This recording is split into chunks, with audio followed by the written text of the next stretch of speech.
Good morning and welcome to This Week. The president gets personal.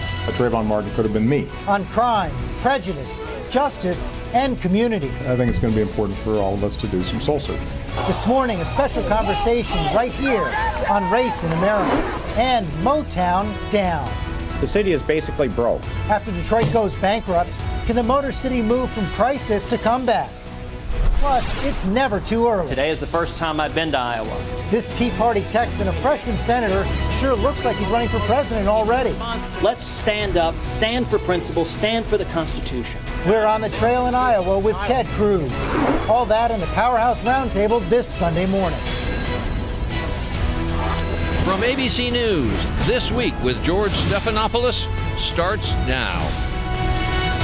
It came by surprise on a sleepy, hot summer Friday. America's first black president slipping into the briefing room for his most personal speech yet on race. No teleprompter, few notes. As the debate over Trayvon Martin's death roiled the country, the president told aides he would speak from the heart on being a black man in America. There are very few African-American men in this country who haven't had the experience of being followed when they were shopping in a department store. That includes me. There are very, very few African-American men who haven't had the experience of walking across the street and hearing the locks click on the doors of cars. That happens to me, at least before I was a senator. A remarkable admission sparked by divisive questions. Did Trayvon Martin die because he was black? Was George Zimmerman acquitted because he is not? That all contributes, I think, to a sense that if a white male teen was involved in the same kind of scenario, that from top to bottom, both the outcome and the aftermath might have been different.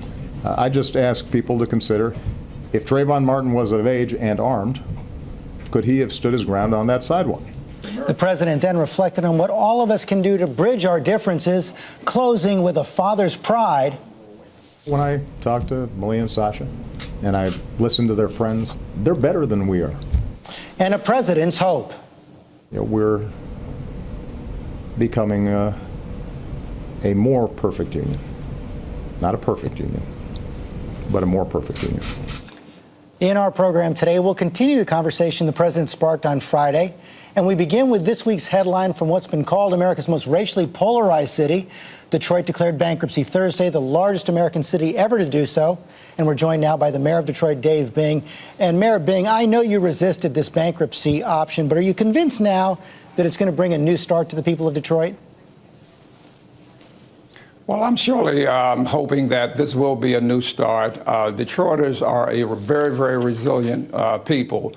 And we have when we had Chrysler and General Motors that the federal government helped in their bankruptcy, they came back and they are doing well. Detroit is a very iconic city worldwide, and our people will fight through this, and we will come back. The auto industry came back with federal help, but Vice President Biden says we don't know yet how the federal government can help Detroit. I know you've been in contact with White House officials, with administration officials. Have you asked for federal assistance, and what do they tell you? Well, I think it's very difficult right now to ask directly for support. I've gotten great support from this administration.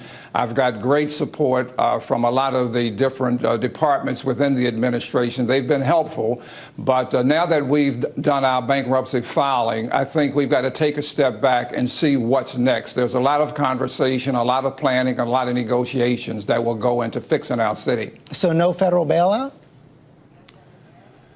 Not yet. I know the president has a lot on his plate. This is going to add tremendously to that.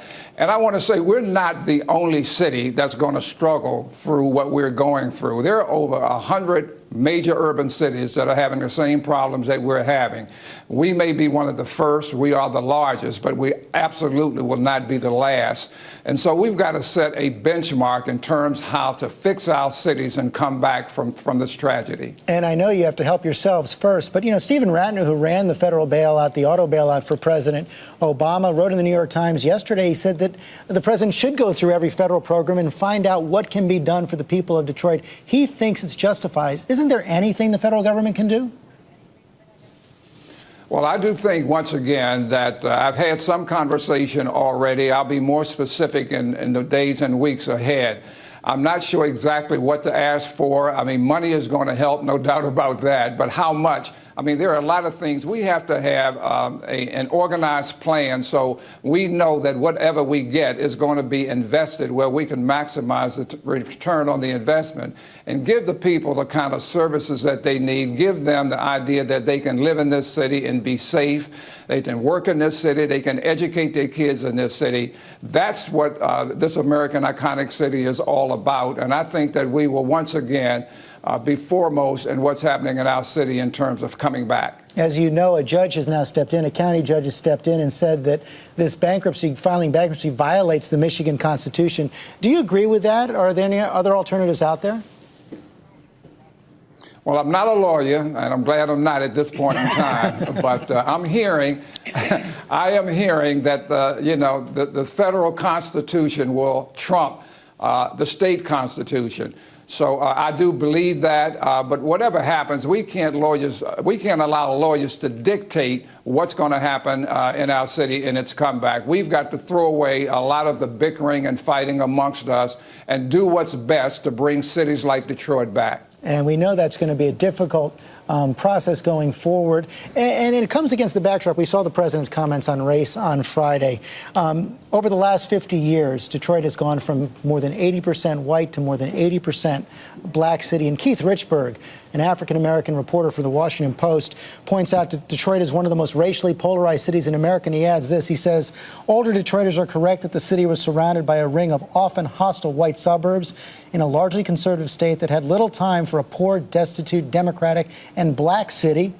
The governor's appointment of an emergency financial manager is again seen as a hostile, racist takeover by the state over the city's elected black leadership. How do you respond to that? Well, I don't want to make this a black and white issue. It's a financial issue, and it's green.